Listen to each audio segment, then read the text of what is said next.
Good morning, welcome back to my channel blooms and creeper. আজকে আপনাদের সামনে যে ভিডিও প্রতিবেদনটি নিয়ে এসেছি সেটি হলো একটি নয়নতারা গাছ, যার বৈজ্ঞানিক নাম ক্যাথ্রান্থাস রোজিয়াস।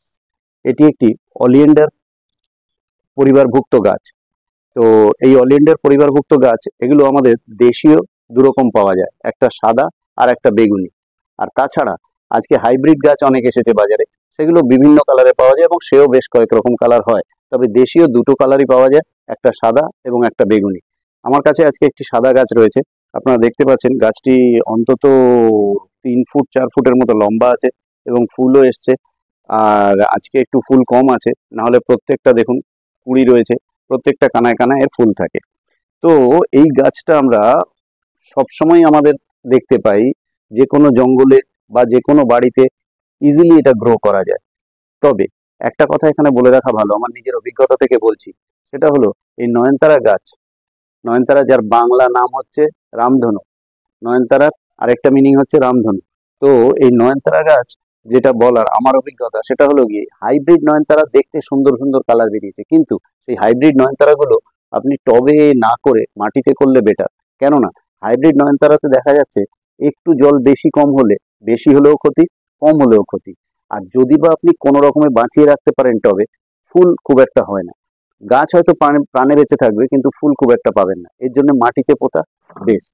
তবে দেশীয়গুলো টবে মাটিতে যেখানে ইচ্ছা রাখুন, জল কম বেশি যা ইচ্ছা করুন, যে মাটিতে কিচ্ছু হয় না সে মাটিতে এই গাছ পুঁতে দিন, হয়ে যাবে। তবে যেটা বলার, টবে যখন করছেন আর গাছটা সুন্দর দেখতে চান, ফুলও বেশি পেতে চান, তাহলে একটু যেটা করণীয়, গাছ ঝাঁকড়া করার জন্য পিঞ্চিং করবেন, গাছের মাথাগুলো মাঝে মাঝেই ভেঙে দেবেন। গাছের মাথাগুলো ভেঙে দিলে কি হবে, এখান থেকে আবার শাক বেরোবে এবং আপনারা দেখতে পারেন এই গাছের ফুল এবং বীজ দুটোই হয়। আমি ক্যামেরাম্যানকে বলবো কাছে এসে বীজটা দেখাতে। এই যে বীজটা দেখতে পাচ্ছেন, আমি একটু বাদেই বলতাম, এই দেখুন কানায় কানায় ফুল হয়ে গেছে এবং এইগুলো বীজ। কুঁড়ি কিন্তু আলাদা জিনিস, তাকিয়ে দেখুন, পাশাপাশি এনে দেখাচ্ছি। কুঁড়ি আলাদা জিনিস, কুঁড়ি ফোটার আগেই অনেকটা সাদা, তাকিয়ে দেখতে পারেন এখানে, এটা সবুজ আর এটা সাদা। তো কুঁড়ি ফোটার আগেই বোঝা যাচ্ছে এটা কুঁড়ি, কিন্তু এটা কুঁড়ি নয়, এটা বীজ আছে এবং প্রত্যেকটা ফুল হয়ে গেছে। এই দেখুন আরো একটা বীজ। তো এই গাছ প্রপোগেট করার জন্য বীজ থেকেও আপনারা প্রপোগেট করতে পারেন, আর তাছাড়া ডালের কাটিং নিয়েও আপনারা প্রপোগেট করতে পারেন। নতুন চারা গাছ, বেবি প্লান্ট বাড়িতে তৈরি করে নিতে পারেন। এবং সে ব্যাপারে আমি কিছুক্ষণের মধ্যেই কাটিং থেকে কি করে চারা তৈরি করতে হয় সেটা করে দেখাবো। এবং আমার কাছে কাটিং কি করে করতে হয় সেটা তো দেখাবো, সঙ্গে তারপর যখন তাদের শিকড় নির্গত হয় সেগুলো তুলে আবার কিভাবে মাটিতে রোপণ করতে হয় সেগুলো নিয়ে দেখাবো এবং বলবো। এবার যেটা বলার, এই গাছটার ঔষধি গুণ আছে, কিছু আয়ুর্বেদিক গুণ আছে। যেমন এর ফুল পাতা এগুলোর রস থেকে বিভিন্ন আয়ুর্বেদিক ওষুধ তৈরি হয়। যেমন স্ক্রিনের কোনো দাগ সরানোর জন্য বা ডায়াবেটিসের জন্য এর পাতা খুব প্রযোজ্য। অনেকেই বলে থাকেন এর পাতার রস সকালে প্রত্যেকদিন যদি কেউ ডায়াবেটিস রোগী খেয়ে থাকে, তাহলে তার 90 থেকে 95% ডায়াবেটিস ঠিক হয়ে যায়। এটা প্রচলিত কথা আছে। আর যেটা বলার সেটা হচ্ছে এর পাতা এবং ফুল নিয়ে ডোলে হাতে রস করে যদি বলতা বা ভীমরুল বা মৌমাছি এই জাতীয় জিনিস আপনাকে ফুল ফোটায়, সেক্ষেত্রে যে দংশন জ্বালা, সেই দংশন জ্বালা থেকেও আপনি অনেকটা উপশম পাবেন। এই পাতা যদি ডোলে তার রস সেই জায়গায় লাগিয়ে দেন, সঙ্গে সঙ্গে আপনারা সেই জ্বালার উপশম পাবেন। এইবার যেটা বলবো, মাটি তো আগেই বলেছি, এবং জল আমি দেখাতে বলবো। এখানে ভিজে মাটি, আমার এটা টবে রয়েছে এবং খুব একটা যত্নে আছে বলে তো আমার মনে হয় না, দেখলে বুঝতে পারবেন।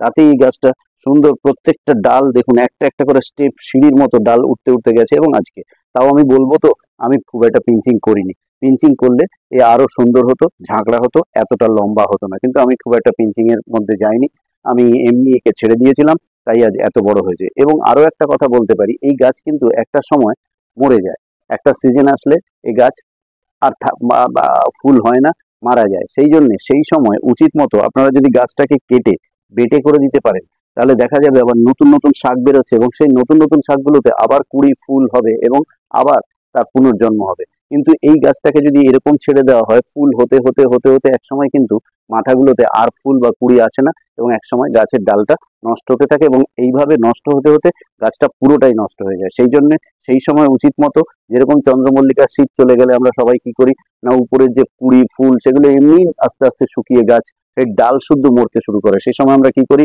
গাছটাকে টবের থেকে 3-4 ইঞ্চি রেখে বাকিটা কাঁচি দিয়ে কেটে দিয়ে থাকি। এর ক্ষেত্রেও সেরকম কেটে দেবেন।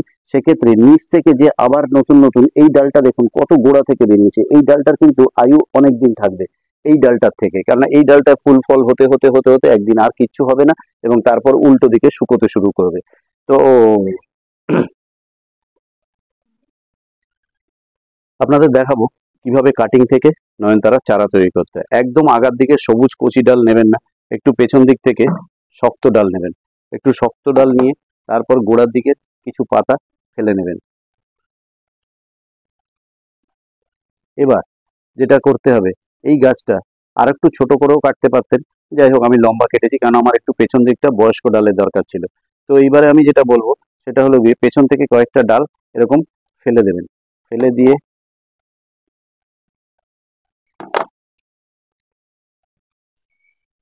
এইবারে এখানে আমি নিয়েছি, দেখাতে বলবো কাছে এসে, বালি। বালি এবং তার মধ্যে হালকা ভার্মি কম্পোস্ট মিশিয়ে দিয়েছি। বালি এবং হালকা করে ভার্মি কম্পোস্ট মিশিয়ে দিয়েছি।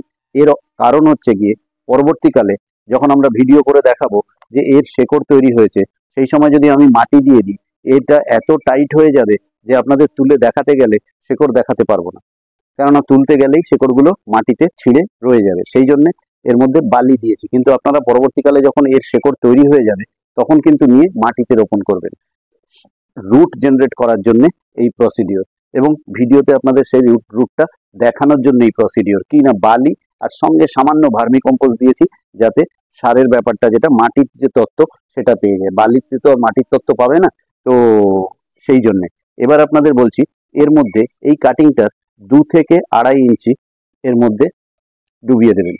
2 থেকে 2.5 ইঞ্চি এর মধ্যে ডুবিয়ে দেবেন। অবশ্যই নিচে ড্রেনেজ সিস্টেম আছে টবটার, ছোট্ট একটা টব নিয়েছি আমি, যে একবার রুট জেনারেট হলে আমি তো এর মধ্যে রাখবো না এটাকে, আমি নিয়ে যাব বড় কোনো মাটির পটে। এবার কি করব, সামান্য জল দিয়ে দেবো। জল দেওয়ার সময় আজকে বেশি কমের কিছু নেই, আমি বলবো, দেখছেন জল ড্রেনেজ সিস্টেম ভালো আছে, জল পড়ে যাচ্ছে। তো এইভাবে এই গাছটাকে আমি আজকে এর মধ্যে রেখে দিলাম, বেশি না, কেউ বলছে 7 দিন, কেউ বলছে 8 দিন, আমি আপনাদের বলছি 7 দিন 8 দিন নয়, এটাকে রাখতে হবে। এখন যেহেতু কাটিং থেকে আমি রুট জেনারেট করতে চাইছি, এটাকে শেডি এলাকায় রাখতে হবে। তা বলে এই না যে একদম অন্ধকারে রাখবেন, একদম অন্ধকারে না, যেখানে ভালো আলো আসছে, সানলাইট ডাইরেক্ট তো নাই, ভালো আলো আছে, ব্রাইট লাইট আছে, সেরকম কোনো শেডি এলাকায় রাখবেন, এবং মাঝে মাঝে একটু জল দেবেন, কোনো ভয় নেই, কেননা নিচে ড্রেনেজ আছে, জল সব অতিরিক্ত যেটা সেটা বেরিয়ে যাবে। এবার যেটা বলার, আমার মতে আমি করে দেখেছি 20 দিন লাগে। দিন 20 পরে আস্তে করে আপনি যখন এটাকে উল্টো করে এরকম 2 হাতে আঙুল দিয়ে গাছটাকে ধরবেন, ধরে উল্টো করে যেই দেবেন, বালি আপনার হাতে চলে আসবে, এবং আস্তে করে আপনি কি করবেন তখন না, মগের মধ্যে ডুবিয়ে ধরবেন। মগের মধ্যে যেই ডুবিয়ে ধরবেন, সঙ্গে সঙ্গে দেখবেন যে বালিগুলো মগের মধ্যে জলে জলে বালিগুলো গুলে গেছে, আর আপনার একদম প্রত্যেকটা রুট পরিষ্কার আপনি দেখতে পাবেন জেনারেট হয়েছে। তারপর নিয়ে কোনো মাটির পটে সেটাকে বসিয়ে দেবেন। এইভাবে নয়নতারার কাটিং থেকেও আপনারা চারা তৈরি করতে পারেন। তাছাড়া আমরা এখানে এর সিড দেখালাম, এর সিড হয়, এবার এই সিড থেকেও আপনারা করতে পারেন, এবং এটা হাইব্রিড এবং দেশীয় দুটোর ক্ষেত্রেই এই কথা প্রযোজ্য, যে কোনো থেকেই আপনারা করতে পারেন। এবং এই ফুল প্রচুর পরিমাণে ফোটে, শুধু তাই না, এই ফুল পুজোর কাজে লাগে। বন জঙ্গলের সব ফুল দিয়ে তো সবাই পুজো করে না, তো এই ফুল দিয়ে আমরা দেখেছি পুজোর কাজে লাগে। তো আজকে আমাদের ভিডিওতে নয়নতারা নিয়ে আমাদের যা বলার ছিল আপনাদের সেটা বললাম, এবং এই বলে যদি আরো কিছু জানার থাকে বা আরো কিছু আপনারা জানেন, কমেন্ট বক্সে কমেন্ট করবেন। তো আপাতত এই ভিডিওটা আমরা আজকে এখানেই শেষ করছি।